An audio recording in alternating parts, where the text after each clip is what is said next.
Me llamo Emilio Vázquez, tengo 76 años, y si me escuchas ahora, si estás ahí del otro lado de esta historia, quiero que sepas que mi propia hija me traicionó.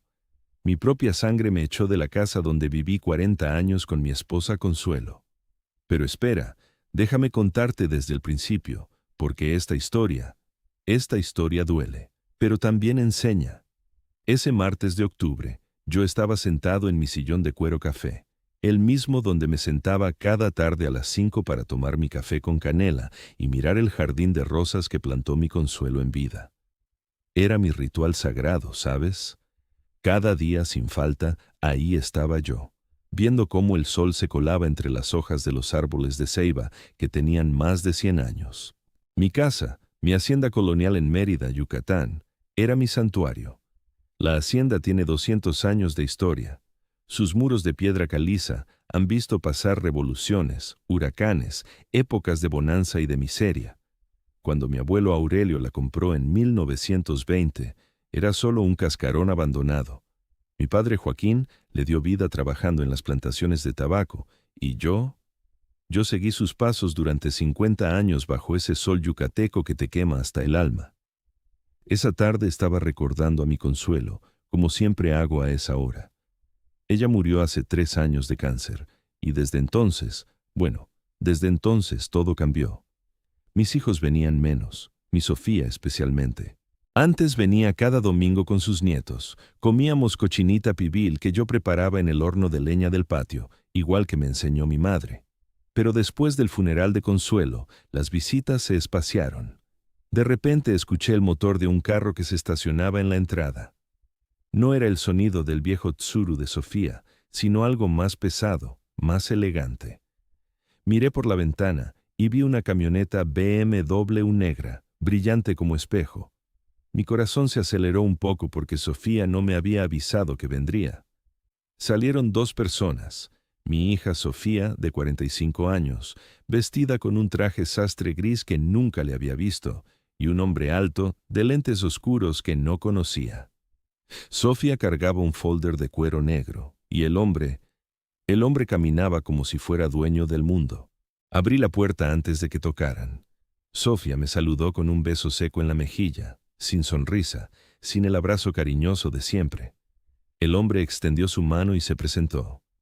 Buenas tardes, don Emilio. Soy Ricardo Montes, esposo de Sofía. ¿Esposo? Mi hija se había vuelto a casar y yo ni sabía. Sentí como si me hubieran dado un puñetazo en el estómago, pero traté de mantener la compostura. ¿Esposo?, logré preguntar mirando a Sofía. Ella evitó mis ojos y se dirigió directamente a la sala. «Papá, tenemos que hablar», dijo Sofía con una voz que no reconocía. Era fría, distante, como si estuviera hablando con un extraño. «Siéntate, por favor». Me senté en mi sillón. Ellos tomaron el sofá de enfrente. Ricardo abrió una laptop y Sofía desplegó papeles sobre la mesa de centro de madera que había tallado mi abuelo Aurelio con sus propias manos. «Papá», comenzó Sofía sin mirarme a los ojos, «hemos estado hablando sobre tu situación. No puedes seguir viviendo aquí solo». «¿Mi situación?», pregunté, genuinamente confundido. «¿Cuál situación, mija?». «Esta casa es demasiado grande para ti», continuó, señalando alrededor como si fuera algo malo. «Mira nada más este lugar. Las paredes tienen humedad, el jardín está descuidado, la cisterna está agrietada. Tú ya no tienes la edad para mantener todo esto». Miré hacia donde ella señalaba. Sí, había algunas manchas de humedad en las paredes, es cierto. Y sí, desde que murió Consuelo ya no cuidaba el jardín con la misma dedicación. Pero descuidado. ¿Descuidado? Cada mañana regaba las rosas de mi esposa, cada semana podaba los arbustos, cada mes mandaba arreglar lo que se descomponía. «Sofía, esta casa está bien», le dije. «Solo necesita algunos arreglitos menores, nada que no se pueda solucionar. Y yo me siento perfectamente bien aquí». Ricardo se aclaró la garganta y habló por primera vez. «Don Emilio, con todo respeto, Sofía y yo hemos estado investigando, y mantener una propiedad de este tamaño requiere recursos y energía que usted ya no tiene». ¿Recursos? Yo tenía mi pensión del Seguro Social, mis ahorros de toda una vida y esta casa que valía una fortuna. ¿De qué recursos hablaba este hombre? Papá, Sofía tomó uno de los papeles. Ya encontramos un lugar perfecto para ti. Se llama Casa del Atardecer. Es un lugar muy bonito, con personas de tu edad, con cuidados médicos las 24 horas, comida incluida, actividades. Vas a estar mucho mejor ahí. Casa del Atardecer. Conocía ese lugar. Era un asilo de ancianos en la periferia de Mérida.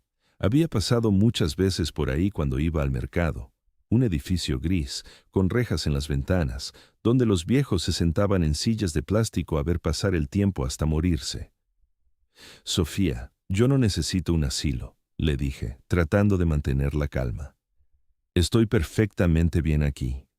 Esta es mi casa, la casa donde tu madre y yo fuimos felices, donde tú creciste, donde están todos nuestros recuerdos. Los recuerdos no pagan las cuentas, papá, me respondió con una frialdad que me cortó como navaja. Y los recuerdos no van a evitar que te caigas en las escaleras o que te dé un infarto aquí solo, sin nadie que te auxilie. Ricardo volvió a hablar, esta vez con más autoridad. Don Emilio, Sofía me ha contado que el mes pasado se resbaló usted en el baño y estuvo tirado 2 horas hasta que llegó la muchacha que le ayuda con la limpieza. Era cierto que me había resbalado. El piso del baño estaba mojado y perdí el equilibrio. Pero fueron 15 minutos, no 2 horas. Y no fue nada grave, apenas unos moretones. ¿Cómo había llegado esa historia hasta los oídos de este hombre que yo acababa de conocer? Eso no fue nada serio, expliqué. Solo me resbalé como le puede pasar a cualquiera. Papá, ya tienes 76 años, insistió Sofía. Mamá ya no está para cuidarte. Nosotros vivimos lejos. ¿Qué va a pasar si te pasa algo más grave?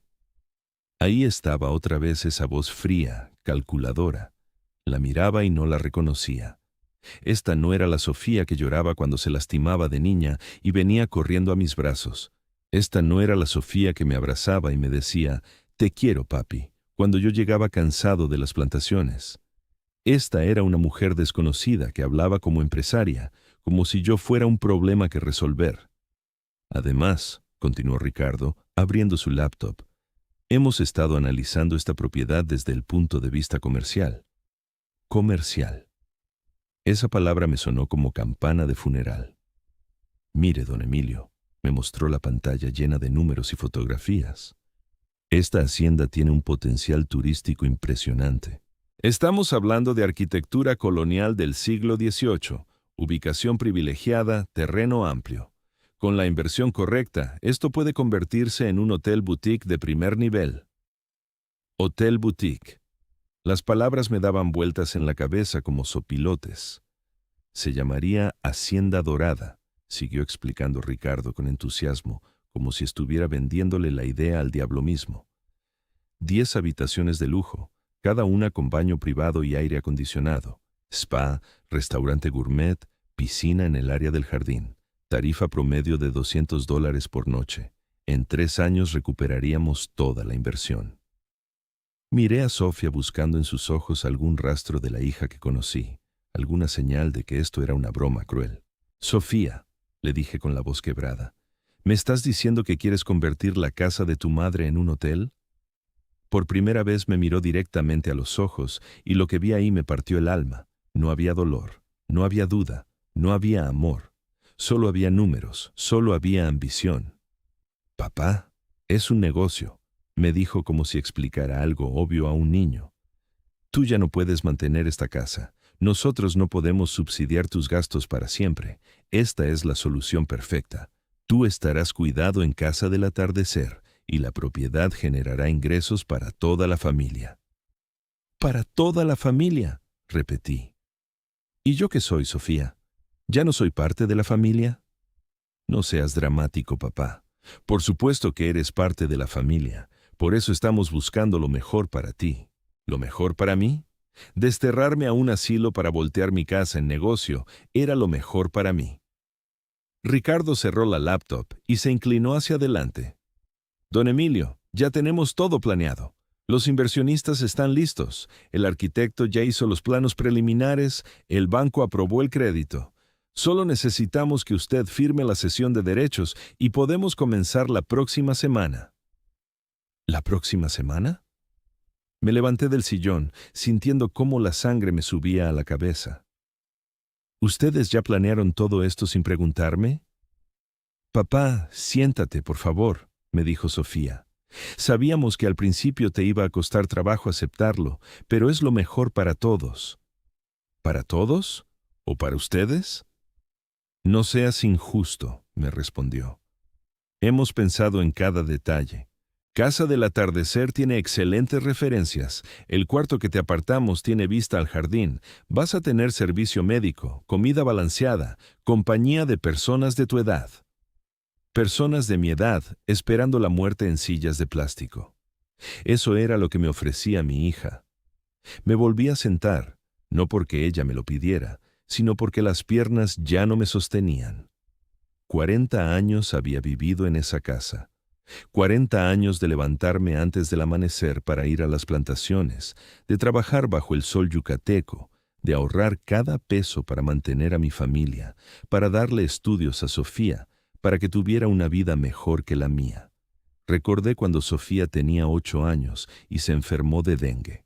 Consuelo y yo nos turnábamos día y noche para cuidarla, para bajarle la fiebre, para que no le faltara nada. Yo vendí mi única vaca para pagar los medicamentos y el doctor privado. No importaba. Era mi hija. Recordé cuando cumplió 15 años y quería una fiesta grande como las de sus amigas ricas.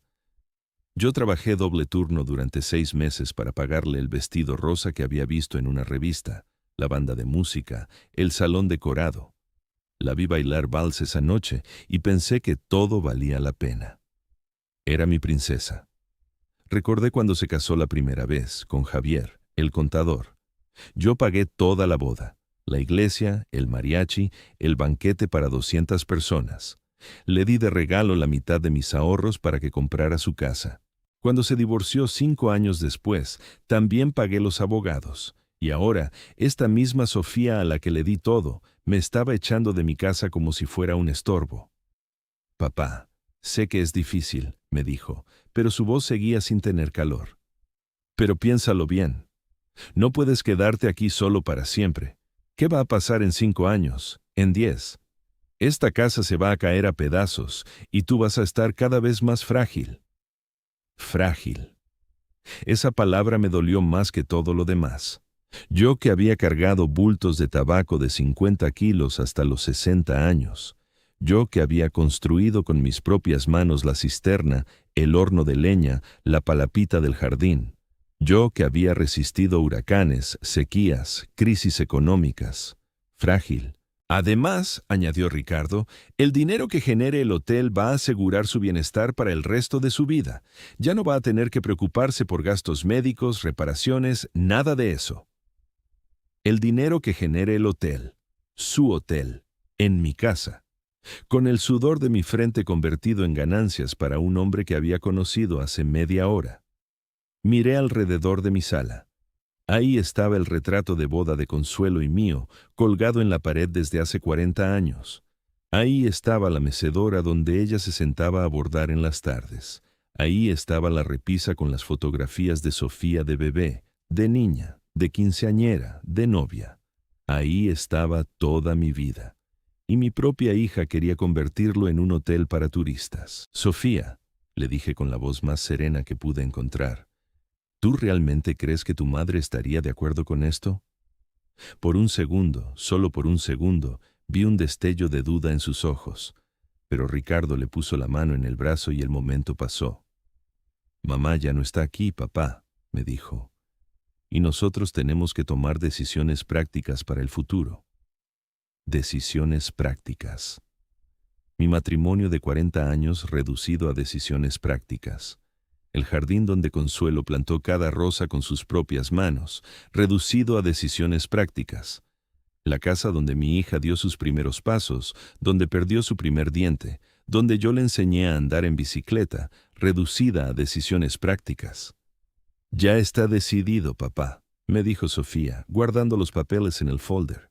El viernes venimos por ti para llevarte a casa del atardecer. Puedes llevarte tu ropa, algunos recuerdos, los muebles más importantes. El resto lo vamos a vender o donar. Vender o donar. Los muebles que había tallado mi abuelo, los trastes de Talavera que coleccionó mi madre, los libros que leyó Consuelo, las herramientas con las que trabajé toda mi vida. Vender o donar. Se levantaron para irse. Sofía me dio otro beso seco en la mejilla. Ricardo me estrechó la mano con fingida cordialidad. Va a ver que va a estar mejor ahí, don Emilio, me dijo, y nosotros vamos a venir a visitarlo seguido. Los vi subirse a su camioneta BMW y alejarse por el camino de tierra que yo mismo había trazado hacía 30 años. Me quedé parado en la puerta hasta que desaparecieron completamente. Entonces regresé a mi sillón de cuero café. El café ya estaba frío, las rosas del jardín parecían más marchitas que antes. Todo se veía igual, pero todo había cambiado para siempre. Mi propia hija me había traicionado. El viernes llegaron como habían prometido, pero no venían solos. A las 8 de la mañana escuché el rugido de varios motores afuera de mi casa. Desde la ventana vi la camioneta BMW de Ricardo, una camioneta de mudanza blanca y un carro más pequeño del que salieron dos hombres corpulentos con playeras que decían Mudanzas Yucatán. Sofía entró a la casa como huracán, cargando cajas de cartón vacías y dirigiéndose directamente a mi recámara. «Buenos días, papá. Espero que ya hayas empacado lo esencial», me gritó desde el pasillo. No había empacado nada. Durante toda la semana me había negado a aceptar que esto fuera real, que mi propia hija pudiera hacer algo así. «Sofía, por favor», le dije siguiéndola hasta mi cuarto, «reconsidéralo. Podemos encontrar otra solución». Ella ya estaba abriendo mi ropero, sacando mis camisas y pantalones sin cuidado, arrojándolos en una de las cajas. «Papá, ya hablamos de esto el martes, no hay vuelta atrás», me dijo sin voltear a verme.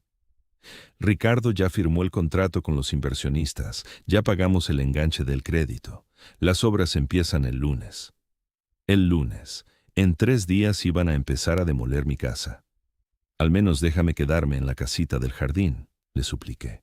Era una construcción pequeña que había hecho yo mismo hace 20 años, donde guardaba las herramientas y donde a veces me sentaba a leer en las tardes. No estorbaría para nada, los turistas ni siquiera la verían. Sofía se detuvo por un momento, como considerando la propuesta. Pero entonces Ricardo apareció en la puerta del cuarto. «Ni hablar», dijo con autoridad. «El arquitecto ya tiene planeado convertir esa área en el spa. Además, no podemos tener huéspedes pagando $200 la noche con un anciano merodeando por el jardín». Un anciano merodeando. Así me veía el nuevo marido de mi hija, un estorbo que merodea en su propia casa. «Ricardo, con todo respeto», le dije tratando de controlar mi temperamento, «esta es mi casa. Yo viví aquí 40 años, no soy un intruso». «Don Emilio, usted ya no es dueño de esta casa», me respondió sacando unos papeles del bolsillo de su guayabera. «Sofía es la única heredera legal desde que murió su esposa, y ella ya decidió transferir la propiedad a nuestra empresa». Heredera legal. Era cierto que después de la muerte de Consuelo, Sofía quedó como única heredera en el testamento que hicimos hace 10 años. Nunca pensé que esa decisión que tomamos para protegerla se convertiría en el arma que usaría contra mí. Los cargadores entraron a mi recámara y comenzaron a desmontar mi cama, la misma donde había dormido con Consuelo durante 4 décadas. Veía cómo desarmaban el cabecero de caoba que había comprado con mi primer sueldo completo de las plantaciones. Cada tornillo que quitaban era como una puñalada en el corazón. «Al menos déjame despedirme del jardín», les pedí.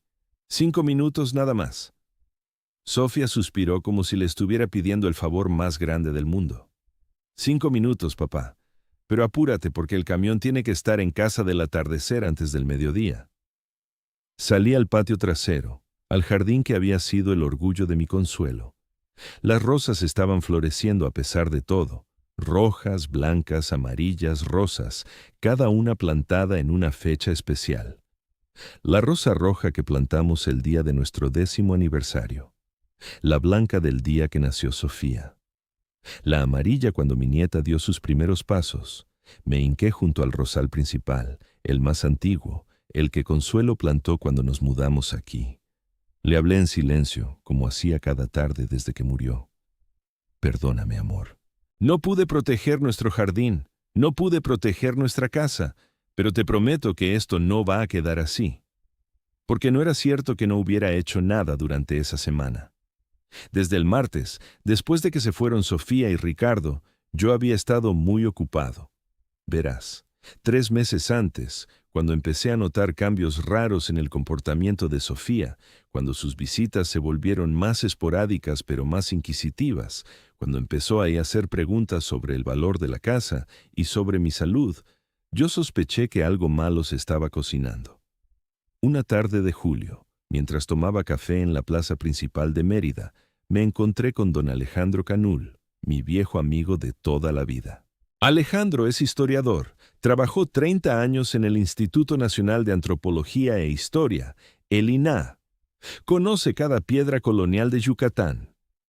Emilio, hermano, me había dicho esa tarde, ¿sabías que tu hacienda está catalogada como patrimonio histórico del siglo XVIII? Esos muros han visto pasar la guerra de castas, la revolución, la época de oro del Enequén. No lo sabía. Para mí siempre había sido simplemente mi casa, el lugar donde formé mi familia. Pero Alejandro me explicó que construcciones como la mía eran tesoros arquitectónicos que el gobierno mexicano protegía con leyes muy estrictas. Si alguien quisiera hacer modificaciones comerciales en una propiedad como esa, me había dicho, necesitaría permisos especiales del INAH. Y te voy a decir algo, hermano. Esos permisos casi nunca se otorgan. Esa conversación me había dado una idea. Durante las siguientes semanas, sin decirle nada a Sofía, comencé a investigar los procedimientos para registrar oficialmente mi hacienda como patrimonio protegido. Alejandro me ayudó con todos los trámites. Llevamos fotografías detalladas de cada muro, cada columna, cada arco. Documentamos la antigüedad de la construcción con escrituras que encontramos en el archivo municipal. Demostramos que la estructura original databa de 1789, construida por don Sebastián Montejo, bisnieto del conquistador Francisco de Montejo. Emilio, me había dicho Alejandro mientras revisábamos los documentos, esta casa tiene más historia que muchos museos. Los muros exteriores, el patio central, la distribución colonial, todo está intacto. Es un milagro que haya sobrevivido sin alteraciones mayores. Durante agosto y septiembre, mientras Sofía venía de vez en cuando con excusas para revisar el estado de la casa, yo iba cada semana a las oficinas del INAH a completar el papeleo. Llenaba formularios, proporcionaba documentos, respondía cuestionarios interminables sobre la historia de la propiedad. El proceso era lento, pero Alejandro me había advertido que valía la pena. Una vez que el INAH declare oficialmente tu casa como patrimonio histórico, me había explicado, cualquier modificación sin autorización se convierte en delito federal. Estamos hablando de multas millonarias y hasta cárcel. Por eso, cuando Sofía y Ricardo llegaron el martes con sus planes de hotel boutique, yo ya sabía exactamente lo que estaba pasando. Por eso pude mantener la calma durante su presentación. Por eso no grité, no lloré, no les supliqué que reconsideraran, porque ya tenía mi carta bajo la manga. «Papá, se acabaron los 5 minutos», me gritó Sofía desde la puerta. «Vámonos». Me levanté de junto al rosal y caminé hacia la casa por última vez. Los cargadores ya habían metido mis pocas pertenencias en el camión. Mi ropa, algunas fotografías, mi radio viejo, los libros que más quería. Todo lo que quedaba de mi vida cabía en 6 cajas de cartón. Subí a la camioneta BMW junto a Ricardo, porque Sofía iba a manejar mi pick-up para llevárselo también. Durante el trayecto a casa del atardecer, Ricardo me habló de sus planes para el hotel como si fuéramos socios. Va a ver, don Emilio, que en un año esta zona se va a revalorizar completamente. Estamos planeando promocionar el hotel en revistas de turismo internacional. Condé Nast, Travel y Leisure, National Geographic. Su casa va a ser famosa en todo el mundo. Su casa. Ya hablaba de mi casa como si fuera suya. Casa del Atardecer resultó ser exactamente lo que me había imaginado. Un edificio de 2 pisos, pintado de color crema, con rejas verdes en todas las ventanas. El letrero de la entrada decía: Residencia Geriátrica Casa del Atardecer, cuidado integral para la tercera edad. La directora, una mujer de 50 años llamada licenciada Patricia Vega, nos recibió en su oficina llena de diplomas y certificados colgados en las paredes. Don Emilio, bienvenido a su nuevo hogar, me dijo con una sonrisa profesional que no llegaba a los ojos. Su habitación es la 23, en el segundo piso. Tiene vista al jardín interno y baño privado. El jardín interno era un patio pequeño con pasto sintético y 3 palmeras enanas. Nada que ver con mi jardín de rosas. Mi cuarto era una caja rectangular de 3 por 4 metros, una cama individual, un ropero pequeño, un escritorio, una televisión de 20 pulgadas colgada en la pared. La ventana daba efectivamente al jardín, donde se veían algunos ancianos sentados en sillas de plástico blanco, inmóviles como estatuas. «Aquí va a estar muy bien cuidado, papá», me dijo Sofía mientras los cargadores subían mis cajas. «El desayuno es a las 8, la comida a las 2, la cena a las 7. Hay actividades recreativas los martes y jueves. Los miércoles viene el doctor a revisión general». Actividades recreativas. Revisión general. Mi vida reducida a un horario impreso en una hoja de papel pegada en la puerta. «Los vamos a dejar descansar», dijo Ricardo consultando su reloj. «Mañana temprano empezamos a trabajar en la casa, en la propiedad». Se fueron sin más ceremonias. Sofía me dio un beso rápido en la frente, como si fuera un trámite más que completar. Los vi alejarse desde la ventana de mi cuarto, subirse a su camioneta BMW y desaparecer por la avenida rumbo a mi casa, rumbo a su futuro hotel. Esa noche no pude dormir. La cama era demasiado dura, el colchón olía a desinfectante, los gritos y quejidos de otros residentes se filtraban por las paredes delgadas. Pero no era la incomodidad física lo que me mantenía despierto. Era la satisfacción. Porque esa mañana, justo antes de que llegaran Sofía y Ricardo, había recibido una llamada de Alejandro. «Emilio, hermano», me había dicho con voz emocionada, «tengo noticias extraordinarias. El INAH aprobó la declaratoria. Tu hacienda es oficialmente Patrimonio Histórico Nacional. Los documentos están listos para recoger». Los documentos. Mi seguro contra la traición de mi propia hija. Al día siguiente, lunes por la mañana, mientras Sofía y Ricardo comenzaban las obras de demolición en mi casa, yo tomé un taxi desde Casa del Atardecer hasta las oficinas del INAH en el centro de Mérida. Alejandro me estaba esperando con una sonrisa de oreja a oreja y una carpeta llena de papeles oficiales con sellos, firmas y membretes del gobierno federal. «Felicidades, Emilio», me dijo estrechándome la mano. «Tu hacienda es ahora oficialmente monumento histórico bajo la protección del Instituto Nacional de Antropología e Historia. Número de registro MH-Y, UC-2023-0847». Leí los documentos con cuidado. El fraseo legal era complicado, pero el mensaje era claro. Los muros exteriores, el patio central, la distribución arquitectónica original y el jardín histórico de la Hacienda Vázquez estaban bajo protección federal. Cualquier modificación, remodelación, demolición o uso comercial sin autorización expresa del INAH constituía delito contra el patrimonio nacional, con sanciones de 5 a 12 años de prisión y multas de hasta 15 millones de pesos. ¿Y ahora qué sigue?, le pregunté a Alejandro. «Ahora esperamos», me respondió. «En cuanto empiecen las obras sin permiso, los inspectores del INAH van a actuar. Y te voy a decir algo, Emilio. Cuando el gobierno mexicano protege su patrimonio histórico, no se anda con medias tintas». Regresé a Casa del Atardecer con los documentos escondidos en mi chamarra.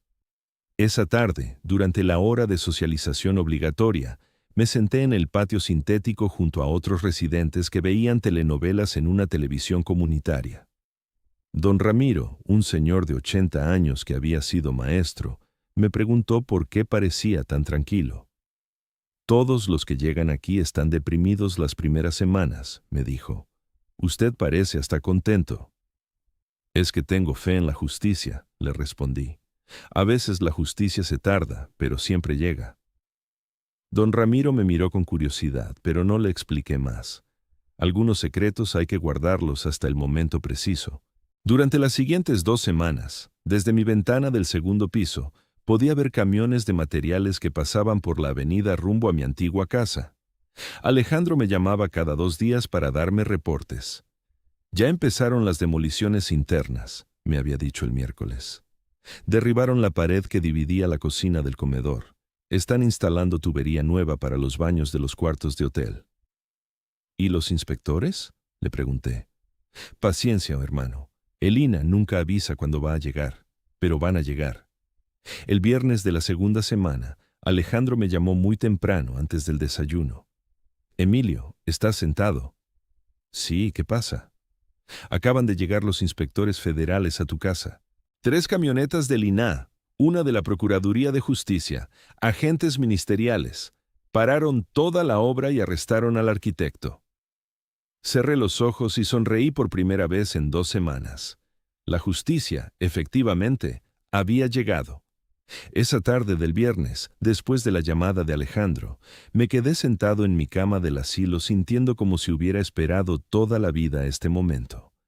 Pero déjame contarte lo que pasó durante esas 2 semanas, porque necesitas entender la magnitud de lo que mi propia hija le hizo a la casa donde nació. El lunes siguiente a mi llegada a casa del atardecer, Sofía y Ricardo no perdieron tiempo. A las 6 de la mañana ya estaban en mi hacienda con un ejército de trabajadores, arquitectos y máquinas demoledoras. Alejandro me había contado que llegaron en una caravana de vehículos. La camioneta BMW de Ricardo, 2 camiones de materiales, una excavadora pequeña y un carro elegante del que salió una mujer rubia con lentes de sol y portafolios de piel. Se llama Valeria Santos, me había explicado Alejandro por teléfono esa tarde. Es una diseñadora de interiores muy famosa en Cancún, especialista en hoteles de lujo. Dicen que cobra $500,000 por proyecto. $500,000 para destruir lo que mi familia había construido durante generaciones. Eso era lo que valía mi historia para mi hija. Al día siguiente, Alejandro vino a visitarme al asilo. Era martes, día de actividades recreativas, pero yo prefería hablar con mi amigo en el pequeño jardín sintético, en lugar de hacer manualidades con papel crepé. Emilio, hermano, tienes que prepararte para lo que te voy a contar, me dijo sentándose en una de las sillas de plástico blanco. Sofía y Ricardo pidieron un crédito de $8 millones en el Banco Santander. $8 millones. Una fortuna que jamás había visto junta en mi vida. Todo el dinero que yo gané en 50 años de trabajo en las plantaciones de tabaco no llegaba ni a la mitad de esa cantidad. Pusieron la hacienda como garantía, continuó Alejandro. Si no pagan el crédito en 5 años, el banco se queda con la propiedad. Pero Ricardo está tan seguro de su negocio que ya firmó contratos con inversionistas gringos de Texas. Me explicó que habían formado una sociedad llamada Hacienda Dorada S.A.D.C.B., con Ricardo como director general, Sofía como socia mayoritaria y 3 inversionistas estadounidenses que iban a poner dinero adicional para promoción y marketing internacional. Van a gastar $2 millones solo en la remodelación, me dijo Alejandro moviendo la cabeza con incredulidad. Otros $2 millones en mobiliario y decoración de lujo. Y el resto lo van a usar para publicidad en revistas de turismo y páginas de Internet. Durante esa semana, los trabajos avanzaron a velocidad de huracán. Alejandro pasaba por mi casa cada tarde y me reportaba los daños como si fuera un corresponsal de guerra. Hoy demolieron la pared que separaba tu recámara del cuarto de visitas, me había dicho el miércoles. Van a hacer una suite presidencial con jacuzzi y terraza privada. La recámara donde dormí 40 años con mi Consuelo, convertida en suite presidencial para turistas ricos. El jueves tumbaron la cocina tradicional, me reportó al día siguiente. Esa donde tu esposa cocinaba en el fogón de leña, donde hacían las tortillas a mano.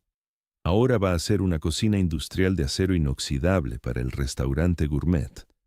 La cocina donde Consuelo me preparaba café con canela cada mañana, donde cocinábamos juntos los domingos, donde Sofía aprendió a hacer cochinita pibil cuando era niña, demolida para instalar refrigeradores comerciales y parrillas de gas. Pero lo peor vino el viernes de esa primera semana. Emilio, me dijo Alejandro con voz quebrada, empezaron a trabajar en el jardín de Consuelo, el corazón de nuestra casa, el lugar más sagrado de todos mis recuerdos. Trajeron una máquina excavadora, siguió contando mi amigo. Cortaron las 3 ceibas grandes, las que tenían más de 100 años.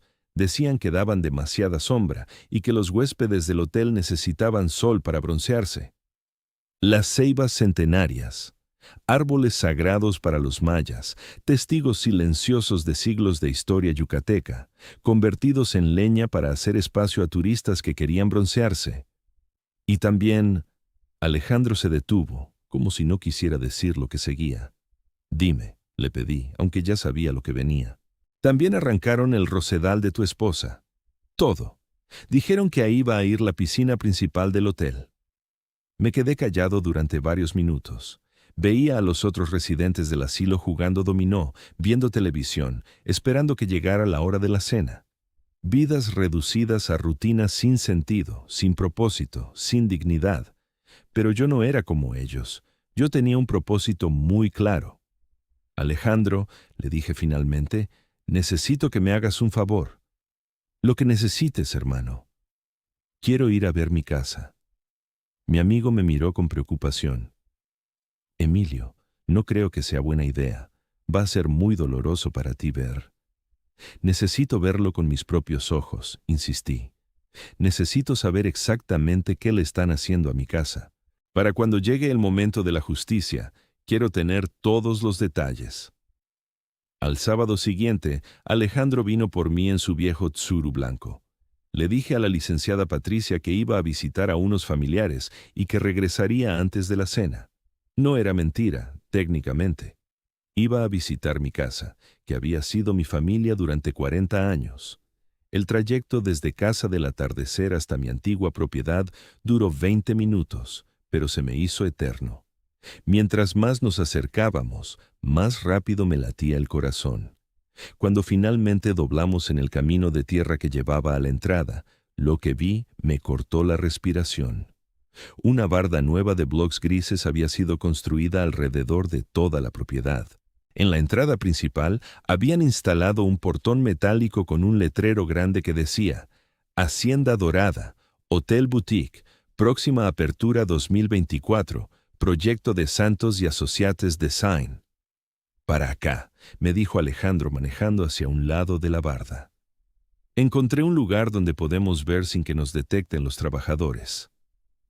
Nos estacionamos debajo de un árbol de chucum y caminamos hasta un hoyo pequeño en la barda nueva. Desde ahí podía ver el patio principal de mi casa y lo que vi me partió el alma en pedazos. Ya no reconocía mi hogar. Los muros coloniales originales seguían en pie, eso era cierto, pero todo lo demás había sido transformado sin piedad. Donde antes estaba el patio de tierra apisonada donde jugaba Sofía de niña, ahora había piso de mármol travertino blanco. Donde antes colgaban mis hamacas para descansar después del trabajo, ahora habían instalado sombrillas elegantes y muebles de ratán. Pero lo que más me dolió fue ver el área del jardín. Donde estaban las ceibas centenarias, ahora había un hoyo enorme lleno de agua turquesa. La piscina principal del hotel, en forma de riñón, con luces de colores alrededor del borde. Donde Consuelo había plantado sus rosas con tanto amor, ahora había camastros acolchados en color beige y palmeras enanas sembradas en macetas de barro. Ahí viene alguien, me susurró Alejandro. Agáchate. Por el hoyo en la barda vi pasar a Ricardo vestido con guayabera blanca y pantalón de lino. Iba acompañado de 3 hombres en trajes oscuros, que obviamente no eran de Yucatán. Uno de ellos era muy alto y rubio, claramente gringo. Los otros 2 parecían mexicanos, pero de la capital. Se detuvieron junto a la piscina y Ricardo comenzó a hablar con entusiasmo, señalando hacia diferentes partes de la propiedad. Aunque no podía escuchar exactamente lo que decía, su lenguaje corporal era el de un vendedor cerrando un trato importante. De repente apareció también Sofía, vestida con un vestido blanco muy elegante y zapatos de tacón alto que se hundían en el pasto sintético que habían puesto alrededor de la piscina. Venía acompañada de la mujer rubia que había visto el primer día, la famosa diseñadora Valeria Santos. Los 5 se reunieron junto al borde de la piscina y Ricardo sacó su laptop para mostrarles algo en la pantalla. Los gringos asentían con la cabeza, claramente impresionados con lo que veían. ¿Puedes escuchar algo de lo que dicen?, le pregunté a Alejandro. Mi amigo pegó el oído al hoyo en la barda y se concentró durante varios minutos. Algo sobre tarifas, me susurró. Ricardo dice que van a cobrar $200 por noche en temporada baja y 300 en temporada alta. Dice que con 10 habitaciones ocupadas al 80% del año, van a generar más de $500,000 anuales. $500,000 al año. Con el sudor de mi frente convertido en ganancia para extraños. También habla de recuperar la inversión en 3 años, continuó Alejandro. Dice que después de eso va a ser pura ganancia y que están planeando expandir el proyecto con cabañas de lujo en la parte de atrás del terreno. Cabañas de lujo donde antes estaba mi huerto de chiles y tomates, donde Consuelo secaba la ropa en tendederos de madera que construí con mis propias manos. De repente, Valeria Santos se separó del grupo y se dirigió hacia donde estaba parado antes mi cuarto de herramientas. Llevaba un plano enrollado en las manos y lo extendió sobre una mesa plegable que había ahí. Sofía y Ricardo se acercaron a ver el plano y los 3 gringos lo siguieron. Podía ver cómo la diseñadora señalaba diferentes partes del dibujo y explicaba algo con grandes gestos de las manos. Hablan del spa, me tradujo Alejandro. Van a construir salas de masajes, jacuzzis, un temazcal moderno. Todo donde estaba tu taller y la casita de herramientas. El taller donde reparaba mis propias herramientas de trabajo, donde arreglaba todo lo que se descomponía en la casa, donde pasé miles de horas construyendo muebles y juguetes para Sofía cuando era pequeña, convertido en spa para gente rica. Uno de los gringos, el más alto, sacó su teléfono y comenzó a tomar fotografías de todo. La piscina, los muros coloniales, el área donde iban a construir el spa, las habitaciones que se asomaban por las ventanas del segundo piso. Todo documentado para mostrar a otros inversionistas, supongo. Parece que están muy contentos con el avance de la obra, observó Alejandro. Era cierto. Los 5 se veían relajados, confiados, como si ya estuvieran contando el dinero que iban a ganar. Ricardo gesticulaba con orgullo mostrando cada detalle de la remodelación. Sofía sonreía con esa sonrisa falsa que había perfeccionado en los últimos meses. Los gringos asentían con aprobación, claramente satisfechos con su inversión. De repente, Sofía miró directamente hacia donde estábamos escondidos. «Agáchate más», me susurró Alejandro empujándome hacia abajo. Esperamos varios minutos en silencio total, pegados a la barda, hasta que escuchamos que las voces se alejaban hacia el interior de la casa. «Ya se fueron», me dijo Alejandro, «pero mejor vámonos antes de que regresen». No me moví. Seguía mirando por el hoyo en la barda, viendo lo que habían hecho con mi vida. «Emilio, vámonos», insistió mi amigo. «1 minuto más», le pedí. Necesitaba grabar cada detalle en mi memoria.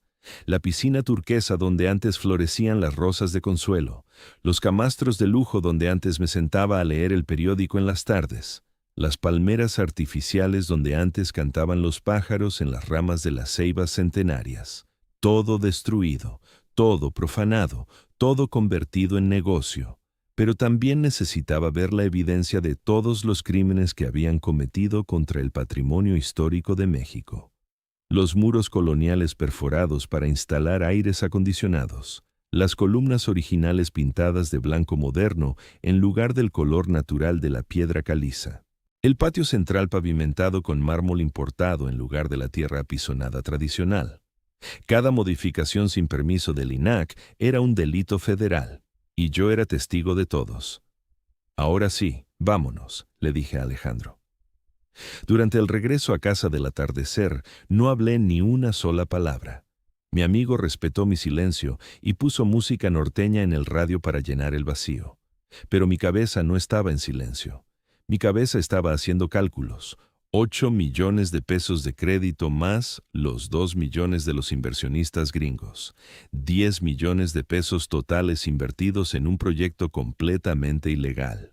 Cuando llegara la justicia del INAH, toda esa inversión se iba a convertir en la bancarrota más espectacular que había visto Yucatán en décadas. Esa noche, acostado en mi cama dura del asilo, no podía dormir pensando en las caras de satisfacción que habían tenido Sofía y Ricardo junto a la piscina construida sobre las cenizas del jardín de mi esposa.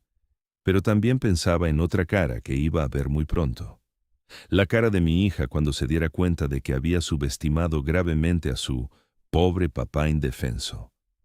La segunda semana fue aún peor en términos de destrucción, pero mejor en términos de evidencia para el INAH. Alejandro siguió reportándome los avances de la obra con detalle fotográfico. Habían instalado ventanas modernas de aluminio en los marcos originales de madera. Habían puesto pisos de cerámica italiana sobre las baldosas de pasta originales del siglo XVIII. Habían conectado tuberías de PVC modernas, atravesando muros históricos sin ningún cuidado por la integridad estructural. Cada día cometen más delitos, me decía Alejandro. Cuando lleguen los inspectores del INAH, van a tener material para varios años de cárcel. El jueves de esa segunda semana, me contó algo que me dio mucha satisfacción. Ricardo organizó una reunión con más inversionistas potenciales, me dijo. Vinieron 6 empresarios de Cancún y Playa del Carmen. Les mostró maquetas en 3D de cómo va a quedar el hotel terminado. Las maquetas habían sido hechas por Valeria Santos con materiales caros, miniatura perfecta de la hacienda convertida en hotel de lujo, con pequeños huéspedes de plástico tomando sol junto a la piscina, pequeños meseros sirviendo cócteles en el restaurante gourmet, pequeñas parejas caminando de la mano por jardines que ya no existían. Los empresarios quedaron tan impresionados que 3 de ellos ya firmaron contratos para invertir dinero adicional, continuó Alejandro. Están hablando de franquiciar el concepto. Haciendas doradas en toda la Riviera Maya. Franquiciar el concepto de robar casas a ancianos indefensos y convertirlas en hoteles ilegales. ¡Qué negocio tan próspero! ¿Y los permisos del INAH? Le pregunté, aunque ya sabía la respuesta. Nunca los solicitaron, me confirmó Alejandro. Ricardo le dijo a los inversionistas que todos los permisos gubernamentales ya estaban en proceso, que era puro trámite burocrático, mentiras completas. Mentiras que iban a costarles muy caro muy pronto. El viernes por la mañana, mientras desayunaba avena aguada y café de olla en el comedor del asilo, junto a otros 20 ancianos olvidados por sus familias, recibí la llamada que había estado esperando durante 2 semanas. «Emilio», me dijo Alejandro con voz emocionada, «llegó el momento. Los inspectores del INAH van para tu casa en este momento. 3 camionetas oficiales, agentes ministeriales, el operativo completo». Cerré los ojos y susurré una oración de agradecimiento. La justicia, finalmente, había llegado a tocar la puerta de Hacienda Dorada. 3 meses después, el sábado 15 de diciembre, era el día de la gran inauguración de Hacienda Dorada. Durante esas semanas, yo había seguido cada detalle desde mi ventana del asilo, esperando este momento como un cazador espera a su presa. Alejandro me había llamado el viernes por la noche para confirmar que todo estaba listo para el operativo federal. Los inspectores del INAH habían estado vigilando la propiedad durante semanas, documentando cada violación, cada crimen contra el patrimonio histórico. Solo esperaban el momento perfecto para actuar. «Mañana en la tarde, Emilio», me había dicho mi amigo con voz de conspirador. «Cuando haya más gente, más testigos, más humillación para tu hija y su marido». A las 11 de la mañana, Alejandro vino a recogerme al asilo con su tsuru. Le había dicho a la licenciada Patricia que iba a una celebración familiar, lo cual no era mentira. Era la celebración más importante de mi vida. Llegamos a mi antigua propiedad a las 11:30. El espectáculo era impresionante. tengo que admitirlo. Sofía y Ricardo habían transformado el lugar en algo que parecía salido de una revista de turismo de lujo. El portón principal estaba abierto de par en par, decorado con globos dorados y blancos. Un letrero enorme de lona decía: Gran inauguración, Hacienda Dorada Hotel Boutique. Bienvenidos al paraíso colonial. Había meseros uniformados de guayabera blanca dirigiendo a los invitados hacia mesas redondas, cubiertas con manteles de lino blanco bajo sombrillas elegantes. La entrada había sido pavimentada con adoquines nuevos, y a los lados habían sembrado palmeras reales en macetas de barro pintadas a mano. Todo se veía perfecto, profesional, como si hubiera sido planeado durante años. ¿Dónde nos ponemos?, me preguntó Alejandro. Ahí, le señalé hacia un grupo de curiosos del pueblo que se habían reunido afuera de la barda para ver el evento. Entre la gente común, donde pertenezco. Nos mezclamos con los vecinos, los trabajadores de las fincas cercanas, las señoras que vendían elotes y marquesitas en la carretera. Todos querían ver de cerca esta fiesta de ricos que había llegado a su comunidad. Desde nuestra posición podía ver perfectamente todo lo que pasaba adentro de mi antigua casa. Y lo que veía me quitaba la respiración, no de admiración, sino de dolor. Sofía estaba radiante, vestida con un vestido largo de color dorado que le llegaba hasta los pies. Reconocí inmediatamente el estilo elegante y caro. Era un diseño de Carolina Herrera. Probablemente costaba más que lo que yo ganaba en 6 meses trabajando en las plantaciones. Llevaba zapatos de tacón alto también dorados, joyas que nunca le había visto. El cabello peinado en un chongo sofisticado que seguramente había hecho algún estilista caro de Mérida. Esta no era la Sofía que conocí. Esta era una mujer nueva, transformada por el dinero y la ambición, brillando como una diosa de oro en medio de las ruinas de mi vida. Ricardo lucía igual de impresionante con un traje de lino blanco hecho a la medida, camisa de seda azul claro, zapatos italianos de piel café. Tenía una sonrisa permanente en el rostro mientras saludaba a cada invitado con abrazos y palmadas en la espalda, como si fuera el dueño del mundo. Y los invitados, madre mía, los invitados eran algo nunca visto en esta zona rural de Yucatán. Llegaban en carros que costaban más que mi casa original. BMW, Mercedes-Benz, una Hummer amarilla, hasta un Jaguar blanco que hizo que todos los niños del pueblo corrieran a tocarlo. «Mira quién viene ahí», me susurró Alejandro señalando hacia la entrada. Una caravana de 3 carros oficiales con placas del gobierno estatal se estacionó junto a la entrada principal. Del primer carro salió un hombre mayor, elegantemente vestido, rodeado de asistentes y guardaespaldas. «Es el gobernador de Yucatán», me confirmó uno de los vecinos que estaba junto a nosotros. Mauricio Vila Dosal. Nunca había venido por estos rumbos. El gobernador caminó directo hacia Ricardo y Sofía, quienes lo recibieron como si fuera el Papa. Abrazos, sonrisas enormes, fotografías para los periodistas que habían llegado con él. Vi cómo Sofía se colgaba del brazo del gobernador como si fueran viejos amigos, posando junto a la piscina que estaba construida sobre las cenizas del jardín de mi esposa. De otros carros siguieron saliendo personajes importantes. Empresarios con trajes de miles de pesos, mujeres con vestidos de diseñador y bolsas que costaban más que un año de renta, hombres que obviamente no eran mexicanos y hablaban inglés con acento tejano.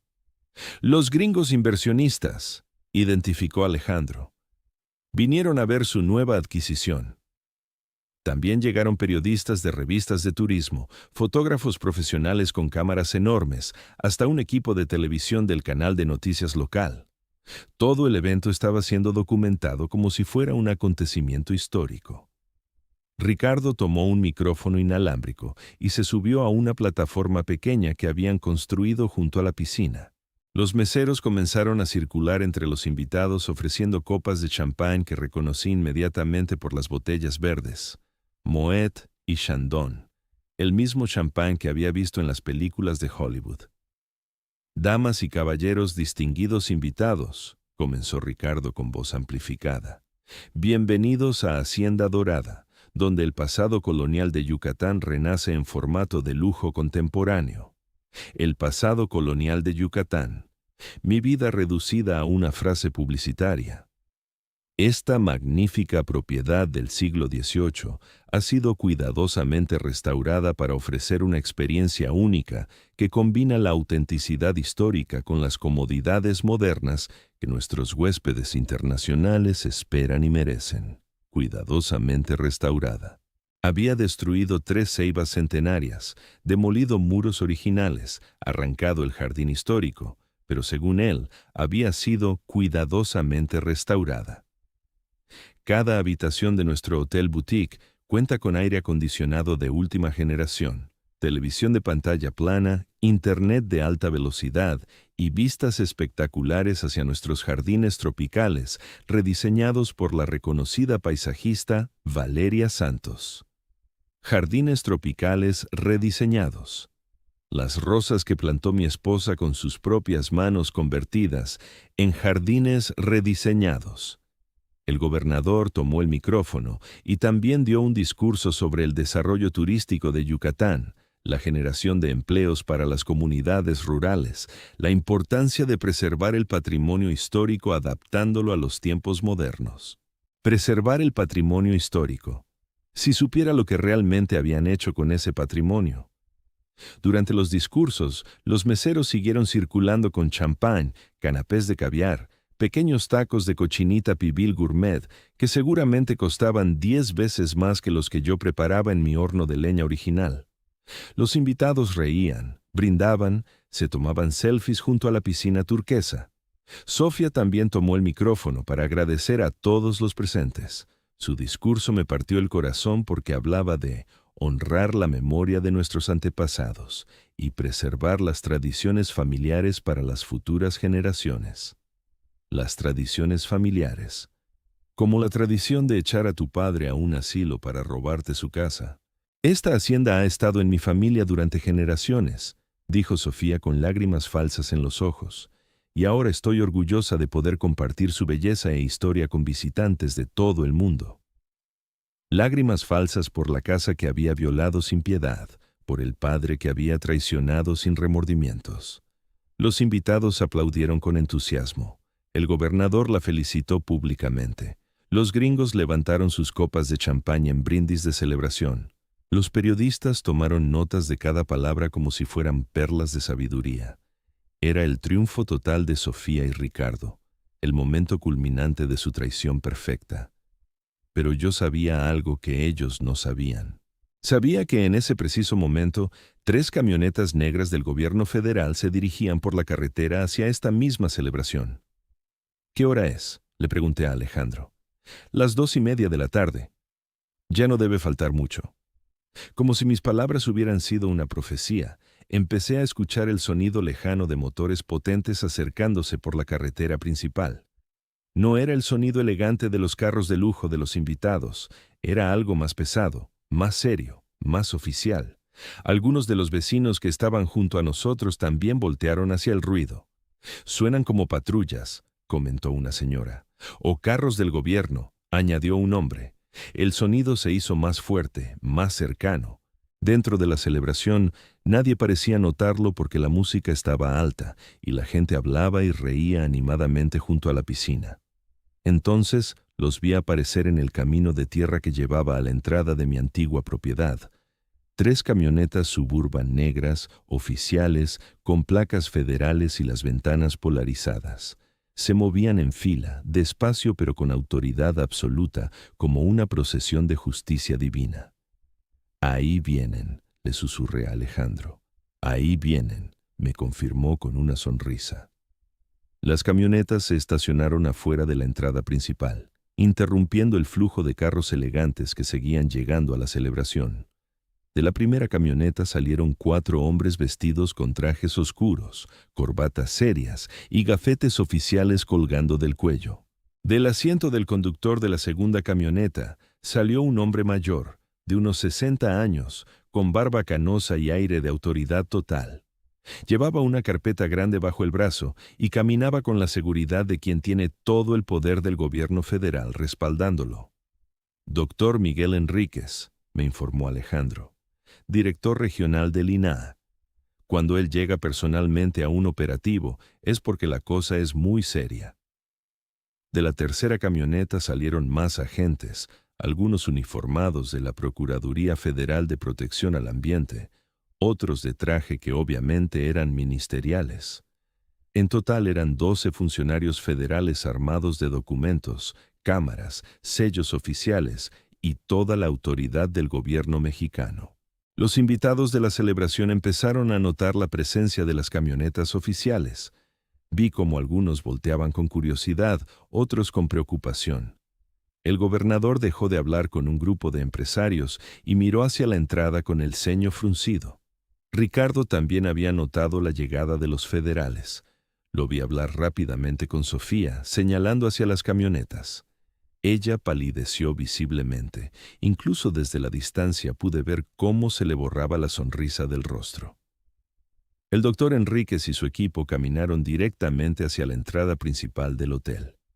Los meseros trataron de detenerlos ofreciéndoles champán, pero los funcionarios los ignoraron completamente y siguieron avanzando hacia donde estaba Ricardo. Toda la celebración se fue callando gradualmente. Las conversaciones se detuvieron, la música bajó de volumen, las risas se apagaron. Todos los invitados voltearon a ver qué estaba pasando. Ricardo Montes, dijo el doctor Enríquez con voz que se escuchó en todo el patio. Y Sofía Vázquez, soy el doctor Miguel Enríquez, director regional del Instituto Nacional de Antropología e Historia. Tenemos una orden federal de suspensión inmediata de actividades en esta propiedad. Ricardo trató de mantener la compostura, pero vi cómo le temblaba la mano que sostenía la copa de champán. Doctor, debe haber algún error, le dijo con voz forzadamente calmada. Todos nuestros permisos están en orden. Este es el día de inauguración de nuestro hotel boutique. No hay ningún error, respondió el doctor Enríquez abriendo su carpeta. Esta propiedad está registrada como Monumento Histórico Nacional desde octubre pasado.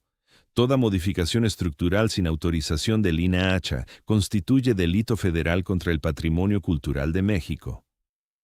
Las palabras delito federal causaron un murmullo de pánico entre los invitados. Vi cómo varios empresarios comenzaron a alejarse discretamente hacia sus carros. Eso es imposible, intervino Sofía con voz quebrada. Esta es la casa de mi familia. Mi padre nunca registró nada en el INAH. El doctor Enríquez sonrió con ironía y sacó un documento oficial de su carpeta. El registro fue solicitado y aprobado por el señor Emilio Vázquez, propietario original de la hacienda, en su calidad de ciudadano preocupado por preservar el patrimonio histórico familiar. Sofía me buscó con la mirada entre la multitud de invitados, pero no pudo verme porque yo estaba mezclado con los vecinos afuera de la propiedad. Ustedes han cometido las siguientes violaciones, continuó el funcionario leyendo de una lista. Demolición de muros originales del siglo XVIII, instalación de estructuras modernas sin autorización, destrucción de jardines históricos, alteración de fachadas coloniales, uso comercial no autorizado de monumento protegido. Cada violación que leía era como una puñalada en el corazón de Sofía y Ricardo. Los veía palidecer más y más mientras la lista seguía. Las sanciones incluyen multa de 15 millones de pesos, clausura inmediata de la propiedad y posible proceso penal por delitos contra el patrimonio nacional. 15 millones de pesos. Más dinero del que habían invertido en todo el proyecto. Los agentes ministeriales comenzaron a colocar sellos de clausura en todas las puertas de acceso al hotel. Otros funcionarios sacaron cámaras profesionales y empezaron a documentar cada modificación ilegal. Los invitados entraron en pánico total. El gobernador se retiró discretamente con sus asistentes, sin siquiera despedirse. Los empresarios corrieron hacia sus carros de lujo. Los gringos inversionistas hablaban en inglés por teléfono, obviamente cancelando contratos y tratando de proteger su dinero. En cuestión de minutos, la celebración más elegante que había visto este rincón de Yucatán se convirtió en una estampida de traiciones y abandonos. Ricardo trató de negociar con el doctor Enríquez, ofreciéndole dinero, prometiéndole que iban a obtener todos los permisos retroactivamente, suplicándole que les diera más tiempo. La ley es la ley, fue la única respuesta del funcionario. Deberían haberla consultado antes de destruir un monumento nacional. Sofía finalmente me encontró con la mirada entre la multitud de curiosos. Nuestros ojos se cruzaron a través del patio que una vez fue nuestro hogar familiar, y en ese momento ella entendió exactamente lo que había pasado. Su rostro pasó por todas las emociones posibles en cuestión de segundos: sorpresa, comprensión, terror, ira y finalmente una mezcla de admiración y odio que jamás había visto en los ojos de mi propia hija. Me señaló con el dedo tembloroso y por primera vez en mi vida vi miedo real en su expresión. Había subestimado completamente a su pobre papá indefenso, y ahora estaba pagando el precio de esa subestimación con la bancarrota más espectacular en la historia reciente de Yucatán. La justicia, como había prometido, finalmente había llegado. Los siguientes 6 meses fueron como ver caer un imperio construido sobre mentiras. Sofía y Ricardo trataron de luchar contra la clausura del INAH. Contrataron a los mejores abogados de Mérida, incluso trajeron especialistas en derecho administrativo desde la Ciudad de México. Pero cuando el gobierno federal protege su patrimonio histórico, no hay dinero ni influencias que puedan cambiar el destino. Alejandro me visitaba cada semana en Casa del Atardecer para contarme los detalles del desastre financiero que se desarrollaba como una telenovela trágica. El Banco Santander había comenzado el proceso de embargo inmediato cuando Ricardo no pudo pagar ni siquiera los intereses del crédito de 8 millones de pesos. Los inversionistas gringos de Texas demandaron civilmente por fraude, exigiendo la devolución completa de sus $2 millones más daños y perjuicios. Ricardo tuvo que vender su camioneta BMW, me contó Alejandro una tarde de febrero, y también la casa que tenía en Cancún, todo para tratar de pagar aunque sea una parte de las deudas. Pero no era suficiente. La multa del INAH de 15 millones de pesos era solo el comienzo. La Procuraduría Federal de Protección al Ambiente agregó otros 5 millones por destruir árboles centenarios sin permiso ambiental.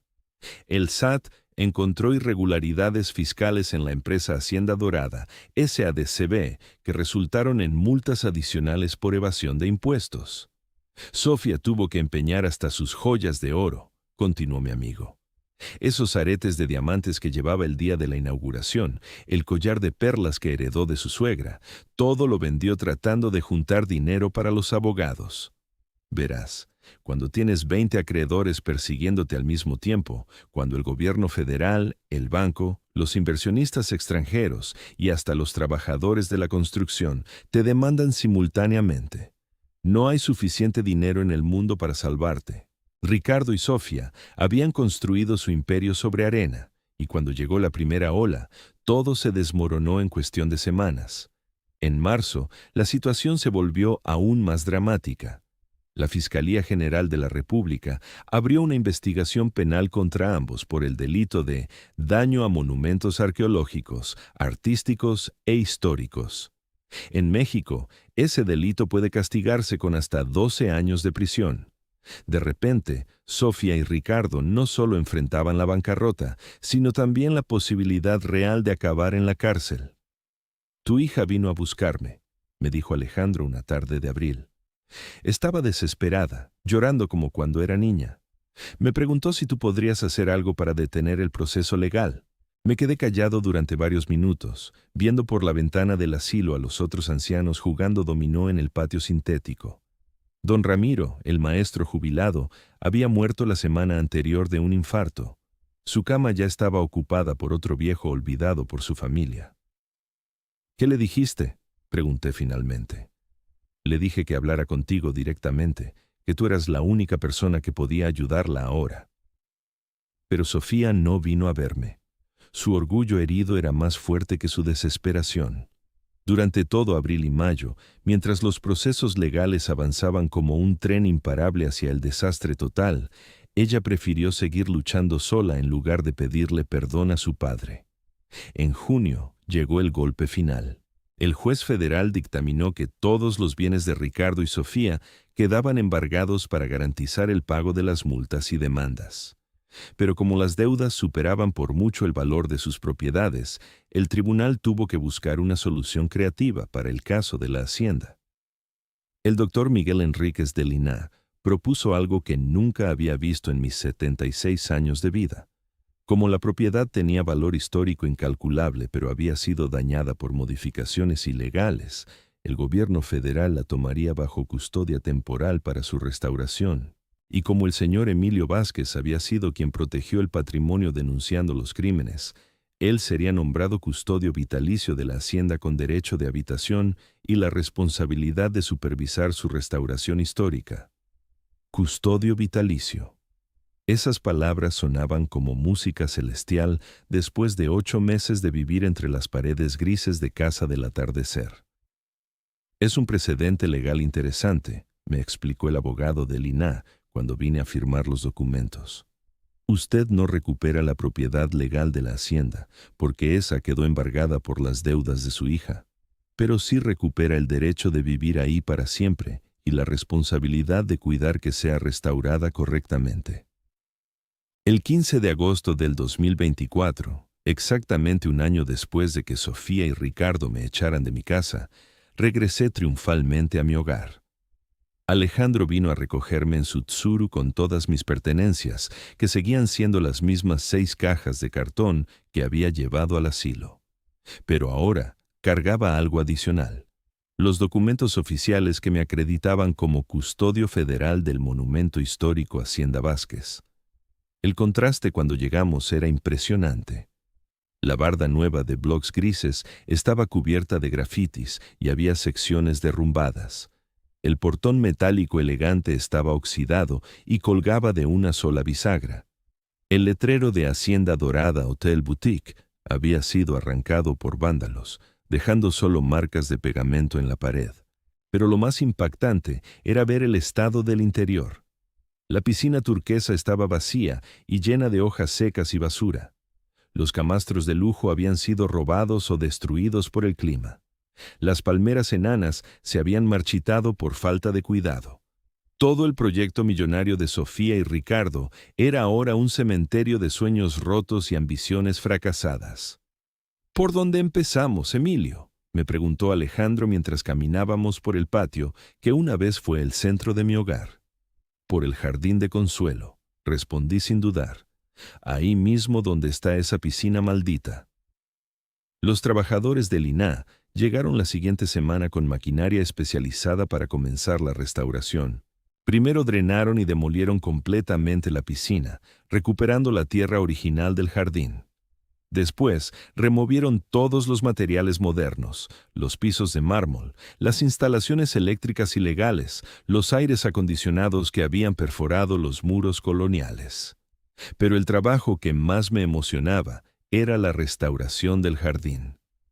Con ayuda de biólogos del ANA y especialistas en jardines históricos, comenzamos a devolver la vida al lugar donde Consuelo había plantado sus rosas con tanto amor. Señor Emilio, me dijo la doctora Carmen Herrera, la especialista en botánica histórica, necesitamos plantar las especies exactas que había aquí originalmente. ¿Recuerda qué tipos de rosas tenía su esposa? Por supuesto que recordaba. Cada rosa, cada color, cada fecha en que las habíamos plantado juntos durante 40 años de matrimonio. Rosa Mr. Lincoln color rojo intenso, la plantamos en nuestro 10º aniversario. Rosa Double Delight, blanca con bordes rojos, esa la puso Consuelo cuando nació Sofía. Rosa Gold Medal amarilla, del día que Sofía se graduó de la universidad. Rosa Queen Elizabeth, rosada, cuando nació mi primera nieta. La doctora Herrera tomaba notas de cada detalle con la precisión de un historiador documentando eventos nacionales. Para ella, mi jardín no era solo un jardín, era un archivo viviente de la historia familiar yucateca. Durante los siguientes meses llegaron voluntarios de toda la península. Estudiantes de arquitectura de la Universidad Autónoma de Yucatán que querían aprender sobre restauración colonial. Especialistas en jardinería histórica de Campeche y Quintana Roo. Hasta turistas extranjeros que habían leído sobre el proyecto en revistas especializadas en patrimonio cultural. Todos trabajábamos juntos devolviendo la vida a mi casa. Los estudiantes reparaban los muros de mampostería con técnicas tradicionales del siglo XVIII. Los jardineros plantaban las especies nativas que habían sido destruidas para hacer espacio a palmeras artificiales. Y yo supervisaba cada detalle, asegurándome de que todo quedara exactamente como lo recordaba de mis años felices con Consuelo. El momento más emotivo llegó en noviembre, cuando finalmente plantamos las primeras rosas nuevas en el lugar exacto donde había estado el jardín original. Alejandro me ayudó a hacer los hoyos en la tierra que había sido recuperada de debajo del concreto de la piscina. «Esta es la Mr. Lincoln», le dije mientras colocábamos cuidadosamente la primera rosa en su lugar histórico. «Va exactamente ahí, junto al muro sur, donde daba el sol de la mañana». Cada rosa que plantábamos era como resucitar un pedazo de mi vida con Consuelo. La doctora Herrera había conseguido ejemplares perfectos de todas las variedades originales, y yo recordaba la ubicación exacta de cada una como si tuviera un mapa grabado en el corazón. En diciembre, cuando las primeras rosas comenzaron a mostrar sus primeros brotes, recibí una visita inesperada. Sofía apareció una tarde en la entrada de la hacienda, pero ya no era la mujer elegante y segura que había visto en la inauguración del hotel. Llevaba ropa sencilla, el cabello sin arreglar, la cara marcada por meses de estrés y preocupaciones financieras. Había perdido mucho peso y se veía años más vieja.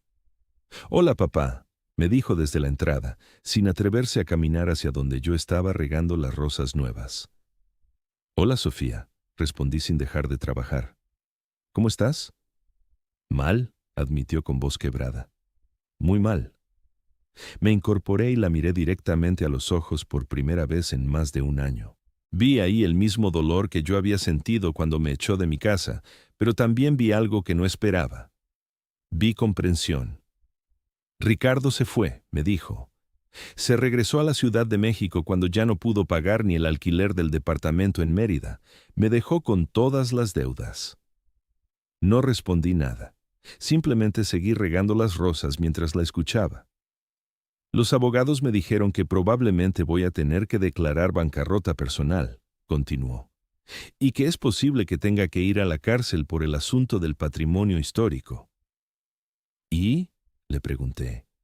«Y vine a pedirte perdón». Sofía se acercó lentamente hasta donde yo estaba, junto al rosal que habíamos plantado en memoria del 10º aniversario de mi matrimonio con su madre. «Papá, sé que lo que te hice fue imperdonable», me dijo con lágrimas en los ojos. «Sé que te traicioné de la peor manera posible, pero ¿hay alguna forma de que puedas ayudarme?» La miré durante varios minutos sin hablar. Esta mujer que había destruido mi vida por ambición, que me había echado de mi casa como si fuera basura, que había profanado la memoria de su madre convirtiendo su jardín en una piscina para turistas, ahora me pedía ayuda. «¿Sabes qué es lo que más me duele, Sofía?», le pregunté finalmente. «No», respondió casi en un susurro. «Que durante todos estos meses nunca viniste a preguntarme cómo estaba. Cuando me echaste de aquí, cuando me dejaste en ese asilo como si fuera un estorbo, nunca te importó si yo estaba bien, si me sentía solo, si extrañaba mi casa. Papá, ahora que tu vida se derrumbó, ahora que necesitas ayuda, ahora sí te acordaste de que tienes un padre». Sofía comenzó a llorar en silencio, y por un momento volví a ver a la niña que había sido, a la hija que había amado más que a mi propia vida. «Pero ¿sabes qué, mija?», le dije poniéndole la mano en el hombro. «Yo no soy como tú. Yo no abandono a mi familia cuando más me necesita». Al día siguiente llamé al abogado de Lina para preguntarle si había alguna forma legal de ayudar a Sofía sin comprometer el proceso de restauración de la hacienda. «Señor Vázquez», me explicó, «como custodio federal de la propiedad, usted tiene cierta influencia en el proceso. Si su hija demuestra arrepentimiento genuino y colabora activamente con la restauración, es posible que el juez considere reducir las sanciones penales». Colaborar activamente con la restauración. Esa era la clave. «Sofía», le dije cuando volvió a visitarme la siguiente semana, «te voy a ayudar, pero bajo mis condiciones». «Las que sean, papá», Las que tú digas. Vas a venir aquí todos los días a trabajar en la restauración del jardín, sin sueldo, como servicio comunitario. Vas a plantar cada rosa con tus propias manos en el mismo lugar donde tu madre las plantó, y vas a aprender la historia de cada una. Sofía aceptó inmediatamente. Durante los siguientes 6 meses, trabajó junto a mí devolviendo la vida al jardín que había destruido por ambición. Al principio era torpe, no sabía ni cómo sostener una pala correctamente, pero poco a poco fue aprendiendo, y más importante aún, fue recordando. Esta rosa la plantó mamá cuando yo cumplí 15 años, me dijo una tarde mientras colocábamos una Double Delight en su lugar histórico. ¿Te acuerdas de esa fiesta?, le pregunté. Me acuerdo de todo, papá. Me acuerdo de cómo trabajaste meses extra para pagarme el vestido que yo quería. Me acuerdo de cómo mamá se desveló haciendo los centros de mesa con flores de este mismo jardín. ¿Y te acuerdas de lo feliz que te veías esa noche? Sí, respondió con voz quebrada, y me acuerdo de lo felices que estaban ustedes viéndome bailar. Esos eran los momentos en que sabía que mi hija verdadera estaba regresando, que la mujer ambiciosa que había destruido nuestras vidas estaba siendo reemplazada por la Sofía que había criado con amor. En abril del 2025, el juez federal decidió suspender el proceso penal contra Sofía a cambio de 2 años de servicio comunitario, supervisando la restauración completa de la hacienda. Los abogados me dijeron que era un precedente extraordinario, que nunca habían visto clemencia similar en casos de patrimonio histórico. Su hija tuvo suerte de tener un padre como usted, me comentó el doctor Enríquez de Lina. No muchos padres perdonarían una traición así. Tal vez tenía razón. Tal vez fui demasiado generoso con una hija que me había hecho tanto daño. Pero cuando vi a Sofía plantando rosas en el jardín de su madre, cuando la vi llorar de verdad por todo lo que había perdido por su ambición desmedida, supe que había tomado la decisión correcta. Ahora es septiembre del 2025. Estoy sentado en mi sillón de cuero café, el mismo donde me sentaba antes de que comenzara toda esta pesadilla hace 2 años. Son las 5 de la tarde, la hora sagrada del café con canela, y estoy viendo el jardín de Consuelo que ha vuelto a la vida más hermoso que nunca. Las rosas están floreciendo en toda su gloria.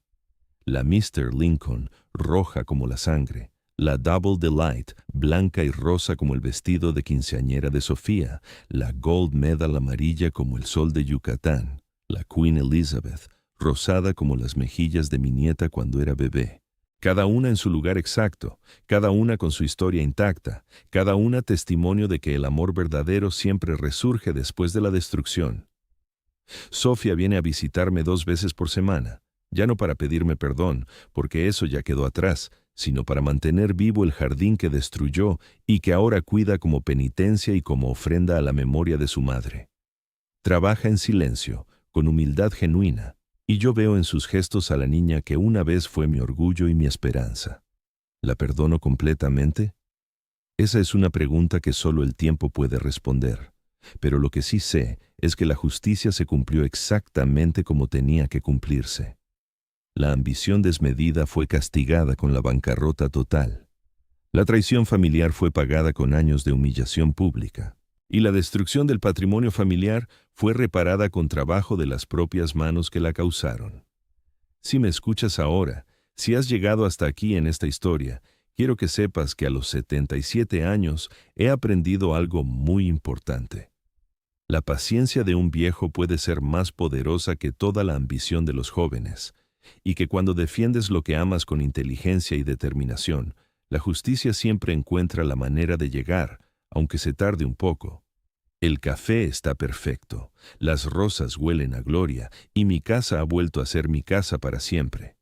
¿Qué más puede pedir un hombre que ha visto caer a sus enemigos y ha perdonado a su propia sangre? La vida, al final, siempre pone a cada quien en su lugar.